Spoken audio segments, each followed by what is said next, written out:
I, Kamaljeet Kaur, commit to be vigilant and bear in mind at all times the risk to myself and my colleagues from COVID-19. I promise to take all necessary precautions to prevent the spread of this deadly virus. I promise to follow and encourage others to follow the key COVID appropriate behaviors. To always wear a mask, face cover, especially when in public places. To maintain a minimum distance of 6 feet from others. To wash my hands frequently and thoroughly with soap and water. Together we will win this fight against COVID-19. Thank you. Hello students, welcome to chemistry class. Today we will start our 8th chapter from chemistry, that is water. Introduction. Water is the elixir of life. All the living beings need water to survive. About 71% of the earth's surface is covered with water. In humans, nearly 70% of their body weight is due to water. In nature, water exists in all three states, solid, liquid and gas. It occurs both in free as well as in combined state. As we know that कि water बहुत ज़्यादा important है life में, और हमारे earth surface में 71% water होता है और nearly 70% of their body weight is due to water. हमारी बॉडी में 70% जो वेट होता है वो वाटर का होता है, और जो वाटर है वो 3 स्टेट्स में मिलता है बच्चा, as we all know that from 6th class, solid, liquid and gas. Now in free state जैसे solid, ice, snow and frost, ये हमको फ्री स्टेट में मिलता है. लिक्विड स्टेट में rain water, river water, well water, sea water, spring water. Gas form में क्या मिलता है? Water vapour, mist, fog and clouds. In combined state, अब कंबाइंड स्टेट कहाँ पर? Living things, plants and animals tissue naturally occur hydrated salts chemically. Water is a compound which consists of 2 atoms of hydrogen bonded to 1 atom of oxygen. Its chemical formula is H2O. अब water को combined state में क्यों बोलते हैं बच्चा? As भी पता है कि हमको जो केमिकल फॉर्मूला तो H2O होता है. इट मीन्स उसके पास 2 आइटम्स ऑफ हाइड्रोजन होता है जो कि 1 एटम ऑफ ऑक्सीजन के साथ बॉन्ड होता है, इसीलिए इसको कंबाइंड स्टेट में ये मिल रहा है हमको, right. Importance of water for life process में वाटर की इंपॉर्टेंस होती है. It is the medium of all biochemical reaction that occur in the human body में जितने भी बायोकेमिकल रिएक्शंस होते हैं उसका ये एक मीडियम है. It is mode of transportation and distribution of essential nutrients in plants and humans. ये एक मोड ऑफ ट्रांसपोर्टेशन का काम करता है हमारी बॉडी में. ये क्या करता है? डिस्ट्रीब्यूट करता है जब जितने भी न्यूट्रिएंट्स होते हैं प्लांट्स और एनिमल्स की बॉडी में. It help in maintaining the body temperature by the process of sweating in humans by transpiration in plants. ये हेल्प भी करता है बॉडी के टेम्परेचर को मेंटेन करने के लिए, जैसे हमारी ह्यूमन बॉडी से स्वेटिंग होती है, प्लांट से ट्रांसपिरेशन प्रोसेस होता है, तो ये मेंटेन रखता है बॉडी टेम्परेचर. एक्सेस वाटर हो जाता है हमारी बॉडीज़ में तो एनिमल्स में स्वेटिंग होती है, प्लांट्स में ट्रांसपिरेशन का प्रोसेस होता है. It is the whittle raw material for preparation of food by plants. Plants जो फूड प्रिपेयर करता है तो ये वाटर है, ये इंपॉर्टेंट रोल प्ले करता है. It is the basis of life for aquatic flora and fauna and they take in the oxygen dissolve in water. अब जो एक्वेटिक एनिमल्स हैं जो वाटर में रहते हैं तो वो वहाँ से कंज्यूम करते हैं ऑक्सीजन, क्योंकि जो ऑक्सीजन है वो वाटर में डिजॉल्व हो जाता है, तो वहाँ पर भी वाटर एक इंपॉर्टेंट रोल प्ले कर रहा है. For agriculture purpose, it is an essential raw material for growing crops. It is vital for germination of seeds and plants growth. When insecticides and pesticides are mixed in water, they are sprayed on plants to protect them from insects and pests. एक essential raw material का work करता है अपने crop को grow करने के लिए. Water बहुत ज़्यादा इंपॉर्टेंट रोल प्ले करता है जर्मिनेशन ऑफ सीड के लिए, प्लांट की ग्रोथ के लिए. और अगर इंसेक्टिसाइड्स और पेस्टिसाइड में अगर हम वाटर मिक्स करेंगे तो वो प्लांट्स पे आप स्प्रे करेंगे तो इसकी वजह से जो इंसेक्ट्स हैं और पेस्ट है उसको हम किल कर सकते हैं. So water is play important role in agriculture purpose also. आपके डे टू डे लाइफ में आपने देखा ही होगा. ना industrial purpose, kinetic energy of the falling and running water is used to generate electricity. As you know that बच्चा जब water बहुत ज़्यादा स्पीड में फ्लो करता है, राइट, फॉल हो रहा है कहीं से, तो जितनी ज़्यादा वहाँ से फॉल होगा उतना ज़्यादा काइनेटिक एनर्जी प्रोड्यूस होगी. ओके, तो जितनी ज़्यादा काइनेटिक एनर्जी प्रोड्यूस होगी तो उसकी वजह से इलेक्ट्रिसिटी जनरेट होगी. जहाँ पर फ्लो ऑफ वाटर ज़्यादा होता है जैसे डैम्स हो गया, जितनी स्पीड में वाटर फ्लो हो रहा है उतनी स्पीड में काइनेटिक एनर्जी प्रोड्यूस होगी. Because of that kinetic energy electricity generate हो जाएगी। The purest form of water, distilled water, is used in various laboratory preparation and pharmaceutically and chemical industries to produce medicine and chemicals. जो purest form होता है water का, जैसे distilled water, distillation process हमने last year पढ़ा था। तो जो डिस्टिलेशन वाटर होता है, आपने 6th क्लास में या 5th क्लास में डिस्टिलेशन प्रोसेस पढ़ा होगा, जो डिस्टिल्ड वाटर होता है वो कहाँ पर यूज़ होता है? लेबोरेटरी प्रिपरेशन में यूज़ हो रहा है, फार्मेसी में यूज़ होता है, केमिकल इंडस्ट्रीज में मेडिसिन और केमिकल्स बनाने के लिए pure form of water use होते हैं।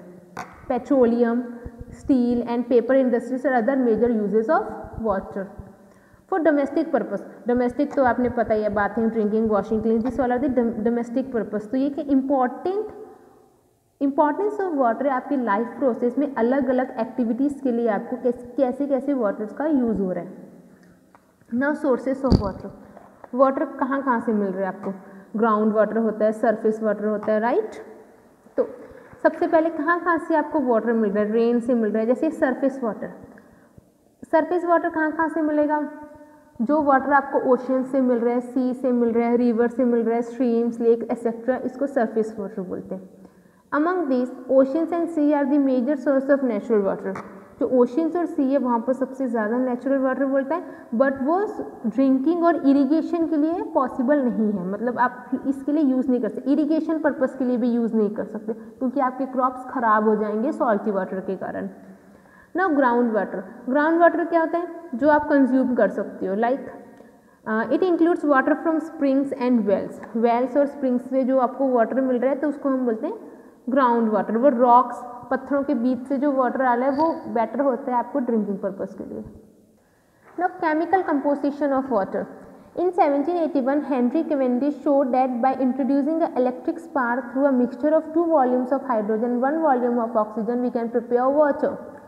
1781 में जो हेनरी कैवेंडिश ने उन्होंने इंट्रोड्यूस किया था एक इलेक्ट्रिक स्पार्क, जिसमें उन्होंने बोला था कि अगर हम हाइड्रोजन के 2 वॉल्यूम्स और ऑक्सीजन का 1 वॉल्यूम को मिक्स करेंगे तो वाटर प्रिपेयर कर सकते हैं। Experiments of Cavendish led Antoine Lavoisier to identify the water is a compound. उनके एक्सपेरिमेंट्स की वजह से उन्होंने ये बताया था कि वाटर का एक कंपाउंड है जो कि कॉम्बिनेशन से मिला है हाइड्रोजन और वाटर, और वो कौन से रेशियो से मिला? 2:1। 2 ratio is for hydrogen and 1 ratio is for oxygen. That's why because of that experiment we come to know that water is a compound. Now properties of water, water की क्या क्या properties होती हैं जो कि prove करते हैं कि वाटर एक कंपाउंड है? सबसे पहले composition.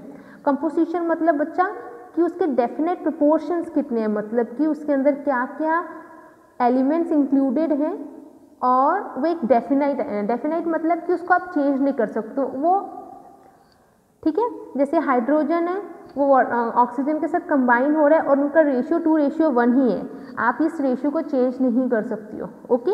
So that's why water एक कंपोजिशन है जिसकी एक डेफिनाइट प्रोपोर्शन है। प्रॉपर्टीज, प्रॉपर्टीज क्या है? Water has entirely different properties from those of its constitution hydrogen and oxygen. Hydrogen और ऑक्सीजन से एकदम डिफरेंट प्रॉपर्टीज होती है वाटर की, okay. Change in energy, energy कैसे? For the synthesize of water hydrogen burnt in air और electricity has to be pass through the mixture of hydrogen and oxygen. Water की synthesise करने के लिए जो हाइड्रोजन है वो बर्nt होता है एयर में, और electricity has to be pass through the mixture of hydrogen and oxygen. Hydrogen और ऑक्सीजन के मिक्सचर से इलेक्ट्रिसिटी पास हो सकती है। Separation of its constitution, the constituent of water, hydrogen and oxygen can only be separated by chemical means, that is by electrolysis of acidulated water. जो constituents of water है, hydrogen और oxygen है, उसको हम separate कर सकते हैं by chemical means, को जो इलेक्ट्रोलिसिस ऑफ एसिडुलेटेड वाटर से ही ये पॉसिबल है, separation of its constitution. Constituent, boiling and melting points. Boiling and melting point water के फिक्स होते हैं 100 डिग्री सेल्सियस बॉइलिंग और freezing point 0 degree Celsius at normal atmospheric pressure conditions. Formula H2O. So these all are the properties that prove that water is a compound. Properties of water. First, physical properties of water. It is a colorless, odorless and tasteless substance. It's boil at 100 degrees Celsius at normal atmospheric pressure. With the increase in pressure, boiling points also increases. 100 degree Celsius normal atmospheric pressure से boil कर सकते हैं। ये increase pressure increase होगा, with increase in pressure boiling point also increase. जितना ज़्यादा आप pressure increase करोगे उतना ज़्यादा बॉइलिंग पॉइंट इंक्रीज होगा। जो फ्रीज है वो 0 degree at normal atmospheric pressure होता है। अगर आप प्रेशर इंक्रीज कर रहे हो तो जो फ्रीजिंग पॉइंट है वो डिक्रीज होगा। At a temperature of 4 degree Celsius it has density of 1 ग्राम पर centimetre cube. It is a bad conductor of electricity and heat. ये बैड कंडक्टर है। However, when mixed with salts and other dissolving impurities, it become impure. The impure water is good conductor of electricity. जो ये water है इसकी property ये bad conductor electricity और heat का, लेकिन जब हम मिक्स करते हैं इसके अंदर सॉल्ट और अदर डिजॉल्व इम्प्योरिटीज़ तो वो एक इम्प्योर हो जाता है। जो इम्प्योर होता है वो गुड कंडक्टर होता है electricity. It is now this all are the properties of water. Now chemical properties of pure water. It is neutral as it has no effect on litmus paper. ये neutral होता है और litmus paper के ऊपर कोई भी effect नहीं होता है। It is stable compound, एक stable compound है। At normal temperature condition it does not decompose. एक normal temperature condition में ये decompose नहीं होता है। While at temperature above 2000 degree Celsius or when electric current is passed through it, it decomposes into hydrogen and oxygen in the proportion of 2:1 by volume. जब इसका temperature हम 2000 degree Celsius से above करते हैं और एक इलेक्ट्रिक करंट उसमें से पास कराते हैं तो बच्चा वो डिकम्पोज हो जाते हैं 2:1 के प्रोपोर्शन में। इलेक्ट्रोलिसिस प्रोसेस जो मैंने आपको NaCl समझाया था तो Na + Cl माइनस में हो जाता है। वैसे इलेक्ट्रिसिटी जब हम यहाँ से पास करवाएंगे इलेक्ट्रिक करंट तो 2:1 बाय वॉल्यूम में डिकम्पोज हो जाएगा। Action of water on metal. Action of cold water on potassium. जब कोल्ड वाटर का कोई भी मेटल, ये पोटेशियम क्या एक मेटल है, कोल्ड वाटर के ऊपर पोटेशियम का क्या एक्शन होगा। When a small piece of potassium is dropped in a trough of water, जब एक छोटा सा पीस पोटेशियम का हम वाटर में डालेंगे तो रिजल्ट क्या होगा, मेटल हाइड्रोक्साइड फॉर्म होगा और हाइड्रोजन गैस का इवोल्यूशन होगा। जैसे पोटेशियम प्लस हाइड्रोजन क्या मिला, पोटेशियम हाइड्रोक्साइड और हाइड्रोजन गैस क्या होगा, इवॉल्व हो गया। तो ये क्या है, action of water on potassium.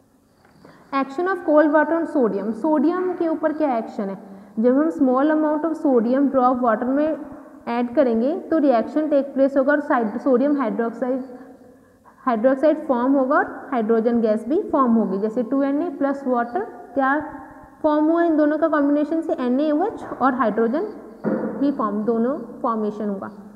अब कैल्शियम का क्या होगा, जब हम वाटर एक कैल्शियम का पीस वाटर में डालेंगे तो वो कैल्शियम हाइड्रोक्साइड और हाइड्रोजन गैस फॉर्म होगी। जैसे कैल्शियम प्लस वाटर CaOH2 और क्या बचा, H2 बच गया, 2H बचा है तो इसको H2 के फॉर्म में लिख दिया तो ये हाइड्रोजन बन गया। Reaction of metal with steam. अब मेटल का स्टीम के साथ कैसा रिएक्शन है, स्टीम मतलब क्या होता है, स्टीम मतलब वाटर होता है, राइट, भाप है ये। Metal such as magnesium, aluminium, zinc and iron react with steam when it is red hot and lead to the formation of corresponding metal oxide and release hydrogen gas।